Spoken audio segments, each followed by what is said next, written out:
horaire fixé sur leur sort. Le 10 mai prochain, ils sont poursuivis pour coups et blessures volontaires ayant entraîné mort d'homme et destruction de biens appartenant à autrui.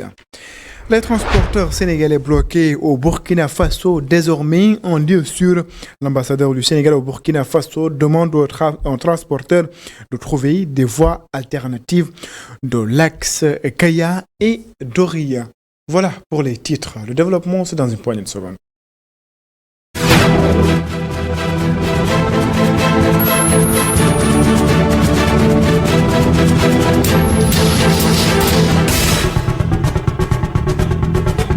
Bonsoir et bienvenue.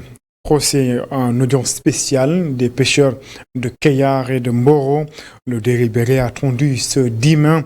L'avocat des pêcheurs espère que cette affaire sera vidée pour le plus grand bonheur de ses clients.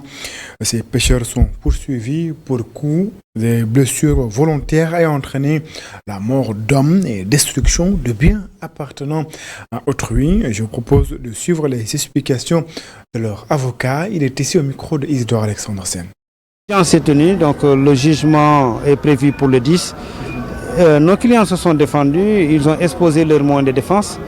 On les a défendus, donc suivant donc, les arguments de droit qui étaient à notre possession.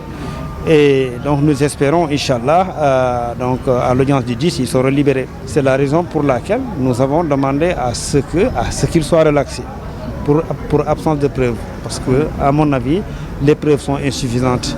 Donc les éléments sont insuffisants pour pouvoir constituer des éléments de preuve à imputer aux prévenus.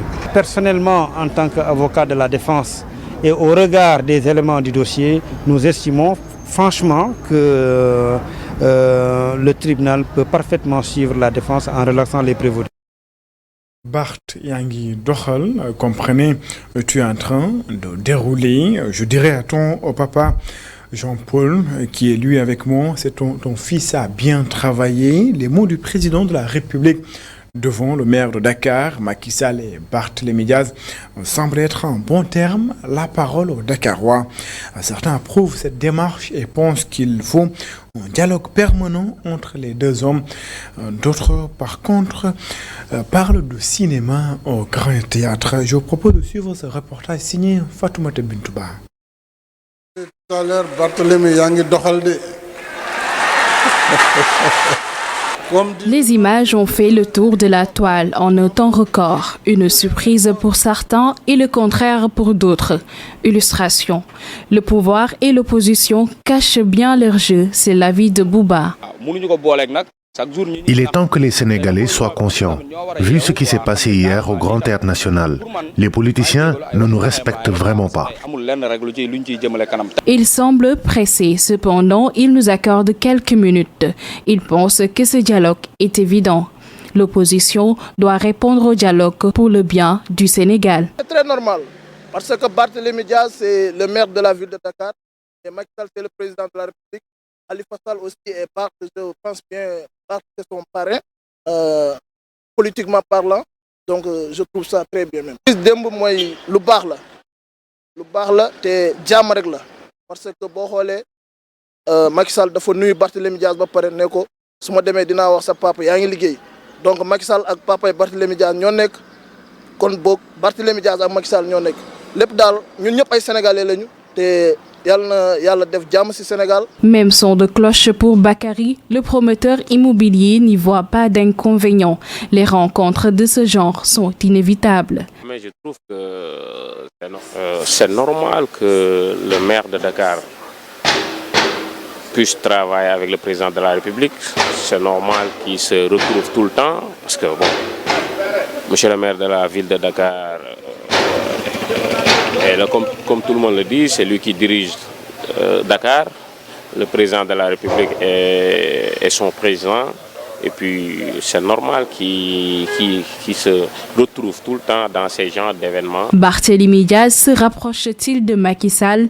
La plupart des Sénégalais ne sont pas contre cette alliance.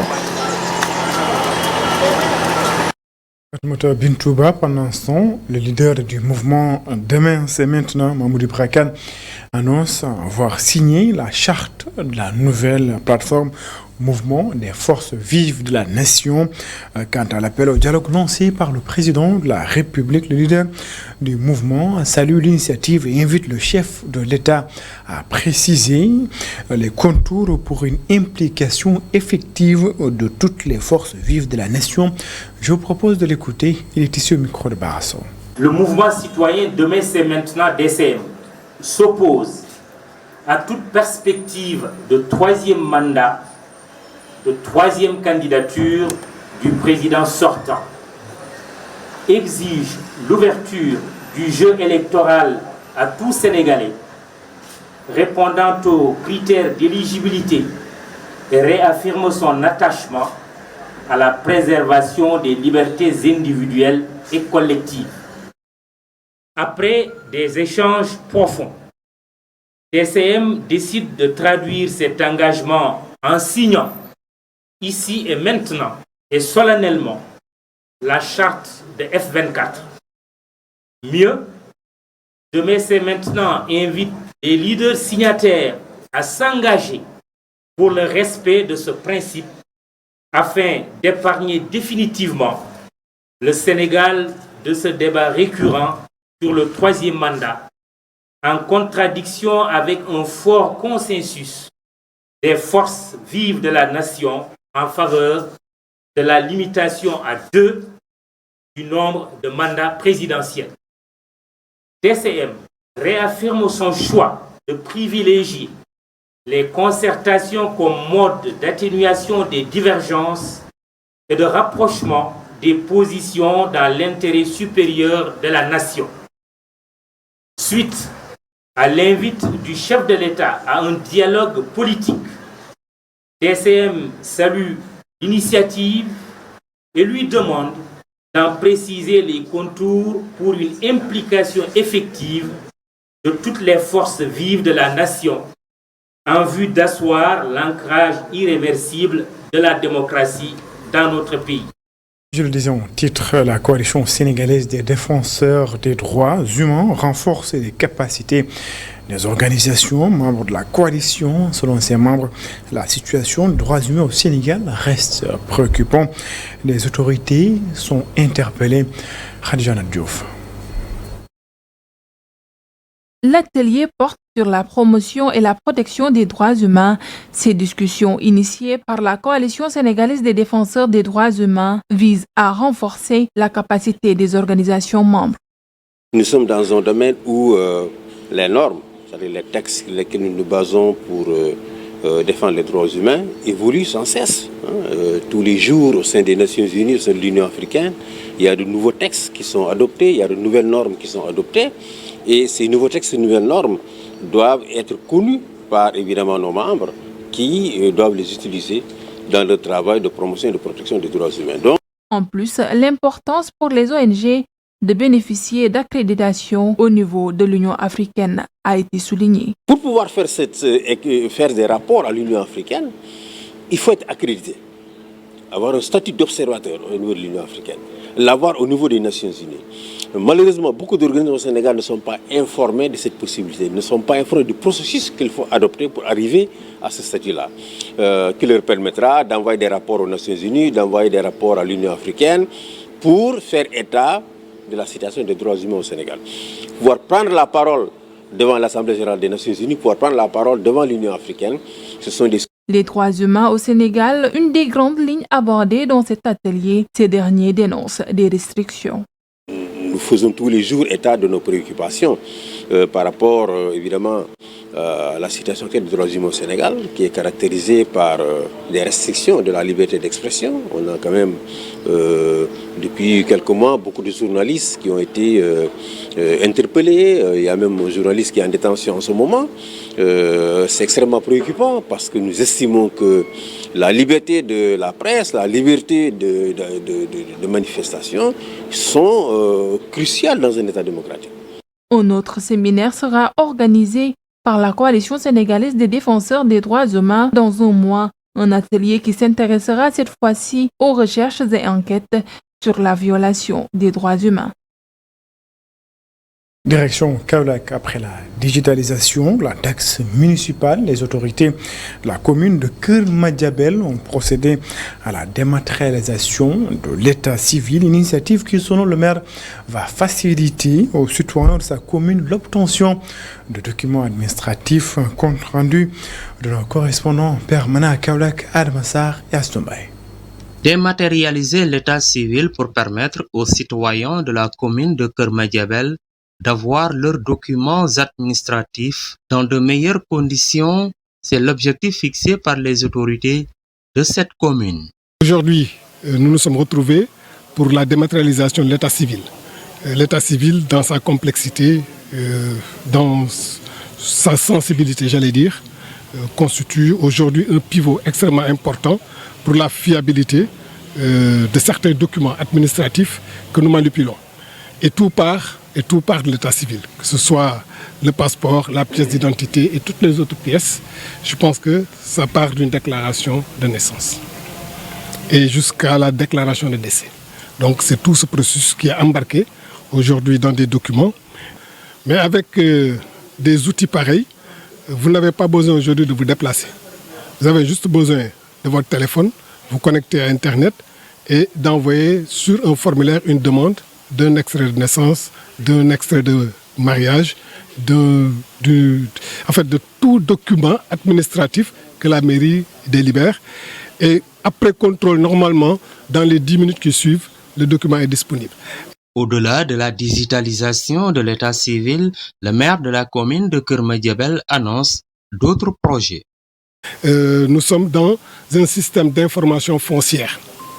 Le système d'information foncière nous permettra d'identifier l'ensemble des maisons avec leur titre de propriété, l'ensemble des terrains nus, l'ensemble des terrains qui ont été attribués et qui n'ont pas connu de valorisation, les terrains qui sont des zones non édificantes. Bref, avoir une carte numérique de la commune de Keur Madiabel. Et ça nous permet en réalité d'avancer de façon plus pertinente vers l'organisation de l'espace communal en termes d'aménagement. Donc dans les jours à venir, les jeunes ont été formés, une application a été mise en place, ils vont passer à la cartographie et ça nous permettra d'apporter les corrections les meilleures au bénéfice des populations. Ayant compris l'importance du numérique, les autorités municipales de la commune de Keur Madiabel veulent entrer dans l'ère de la digitalisation. Belel Babou, c'est dans la commune de Lour-Escale, dans le département de Koungheul. La localité dispose désormais d'un mini-forage d'une capacité de 5000 litres. La députée Fantasal se réjouit de l'acquisition de ce mini-forage au Marié. La pénurie d'eau a toujours été l'une des principales difficultés auxquelles les populations de Belel Babou, dans la commune de Lour-Escale, département de Koungheul, sont confrontées, si l'on en croit Khodjesek, habitante du village. Vous êtes la première personne à nous faciliter l'accès à l'eau. C'est que vous méritez le paradis parce que à Belel Babou, les gens sont très fatigués car confrontés à une pénurie d'eau de plusieurs générations.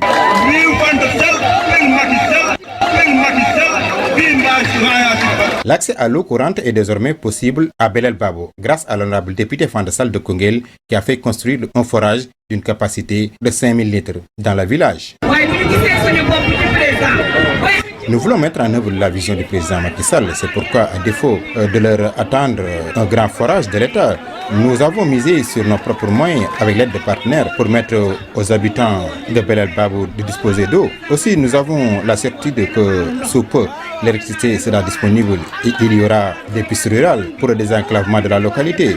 Nous appelons les femmes et surtout les jeunes à se mobiliser.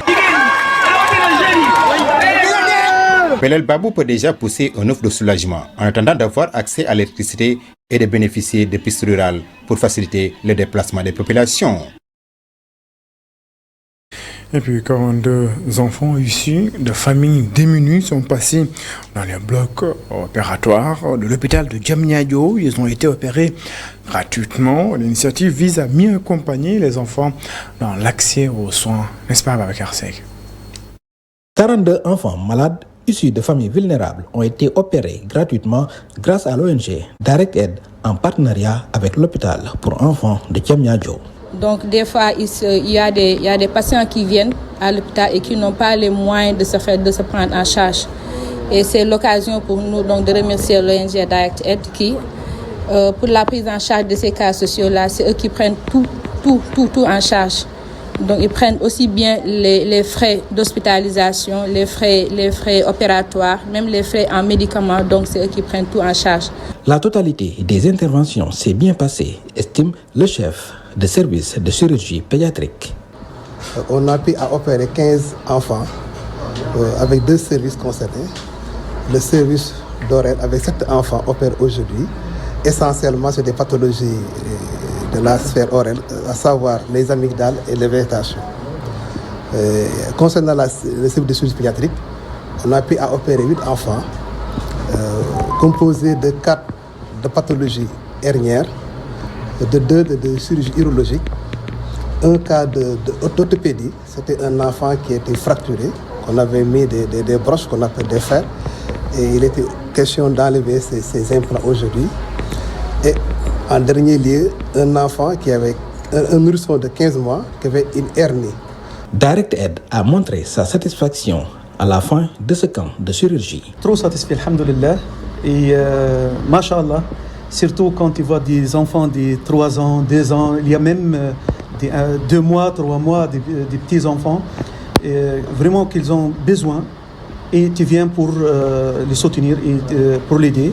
C'est extraordinaire. D'autres camps de chirurgie gratuite sont prévus avant la fin de l'année.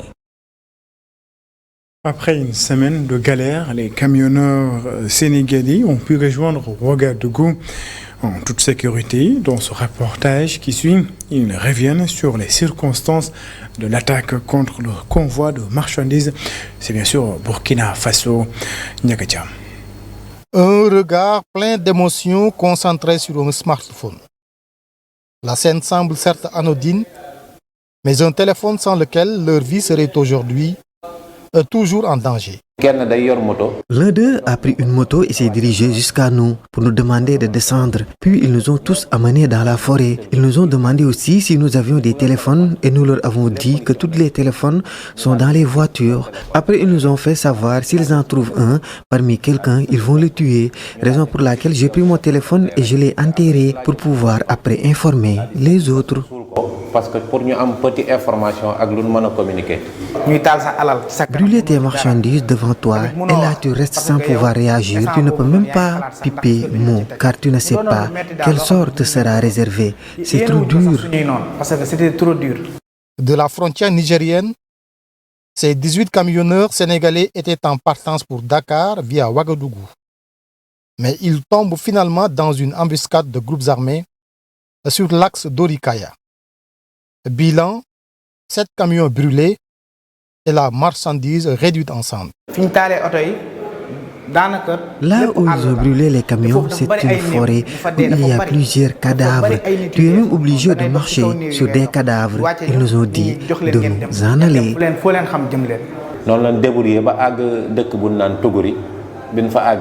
Nous nous sommes débrouillés jusqu'à Tingouri. Nous avons rejoint une maman car je la connaissais. Je passe là-bas souvent. Je lui ai expliqué la situation et elle nous a vraiment aidés. Jusqu'à hier, quand les militaires nous ont récupérés avec plus de 400 motos, je pensais que j'étais dans un rêve.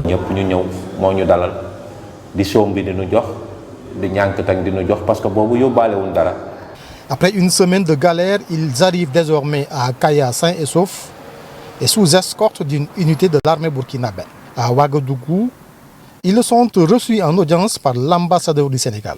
Hier, c'était jeudi. J'ai eu une audience avec le ministre d'État, ministre de la Défense et le chef d'État-major général des armées du Burkina Faso qui m'ont rassuré que nos compatriotes seront exfiltrés de cette zone dangereuse.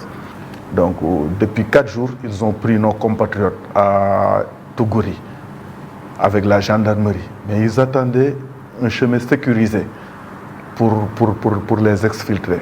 ba démb bi ni jël si dama ni lii du dëgg lii est-ce que ñun rek lay jël si ndax nin toll daal nin toll lu plus de 400 et quelques motos militaires moo ñu jël si. Après quelques formalités administratives, ces Sénégalais vont finalement regagner Dakar dans les jours à venir mais cette fois-ci par voie aérienne. Après l'exfiltration des compatriotes, l'ambassadeur du Sénégal au Burkina Faso est catégorique. Les transporteurs sénégalais doivent désormais trouver des voies alternatives et laisser l'axe Kaya-Dori en attendant le dénouement de la situation. Mbaba Kourandiaï est l'ambassadeur du Sénégal au Burkina Faso. Je vous propose de l'écouter. Je tenais à remercier au nom de son Excellence, Monsieur le Président Macky Sall, au nom de Mme Aïssata Tall Sall, ministre des Affaires étrangères, au nom de Mme Annette Seck, ministre auprès du ministre des Affaires étrangères, chargé des Sénégalais de l'extérieur, les plus hautes autorités burkinabées qui se sont vraiment impliquées pour la sauvegarde de nos compatriotes. Et c'est le lieu aussi de sensibiliser les propriétaires des camions, les chauffeurs, les commerçants. Le Burkina est dans une situation très difficile. Et cette zone-là, c'est une zone de guerre. L'armée burkinabé ne peut pas passer tout son temps à escorter des camions civils. Ils ont d'autres choses à faire. Donc, vu les accords de la CEDEAO, ils ne peuvent pas interdire aux camions sénégalais de circuler. Mais c'est à eux d'être conscients de cette situation et d'éviter vraiment certaines zones, surtout l'axe Dori-Kaya, et de voir des routes alternatives s'ils ne peuvent pas ne pas venir ici. Et puis dans l'actualité internationale, le chef de l'État tunisien a pris un décret hier mettant fin aux fonctions du ministre de l'Industrie, des Mines et de l'Énergie, Baïla Nawira Al-Kandji, a fait donc les frais de ses déclarations polémiques sur la suppression prochaine de subventions par l'État après l'accord conclu avec le Fonds monétaire international pour la relance de l'économie nationale en Berne. Nous restons d'ailleurs en Tunisie. Deux opposants font l'objet de poursuites judiciaires pour Maître Belghit Brahim. Il s'agit d'une dérive de trop du président tunisien Kaïs Saïd, en plus de l'arrestation du responsable du Front de Salut, première force politique de l'opposition. La justice, selon lui, a aussi mis la main sur le président du comité de défense des magistrats. L'avocat et défenseur des droits humains n'écarte pas la possibilité de saisir la Cour africaine des droits de l'homme. Il prend part à la 75e session ordinaire de la Commission africaine des droits de l'homme et des peuples à Banjul. Maître Belghit Brahimi est ici avec nos correspondants, nos envoyés spéciaux plutôt, Mamadou Gueye Kassé et Sidignan. En fait, on a deux opposants qui sont désormais des nouveaux dans la liste des opposants arrêtés et traduits devant les tribunaux. Il s'agit de Hayachi Amami, une figure emblématique de la lutte contre la dictature de Ben Ali et qui est maintenant le président de la comité de défense des magistrats limogés et pas mal d'initiatives et d'organisation. Monsieur Hayachi Amami était pour un bref moment le ministre des droits de l'homme et il est connu comme un activiste. Alors il est suspect pour complot contre la sûreté d'État et en l'occurrence c'est le crime qu'on accuse tout opposant et tout activiste de droits de l'homme qui ose parler de retour à la démocratie en Tunisie. Et monsieur Ahmed Najib Chebi, qui est le premier responsable du Front de Salut, principale organisation opposante à M. Kaïs Saïed. Oui, par rapport à cette question, on entend bien sûr informer la comité, mais il ne s'agit pas vraiment de procédure, parce que vous savez, il faut que sur le niveau local, on doit respecter les procédures sur le niveau local avant de saisir la comité et surtout la Cour africaine des droits de l'homme. C'est la fin de cette édition. Merci de l'avoir suivi. Excellente suite de programme sur les antennes d'ITV. Au revoir.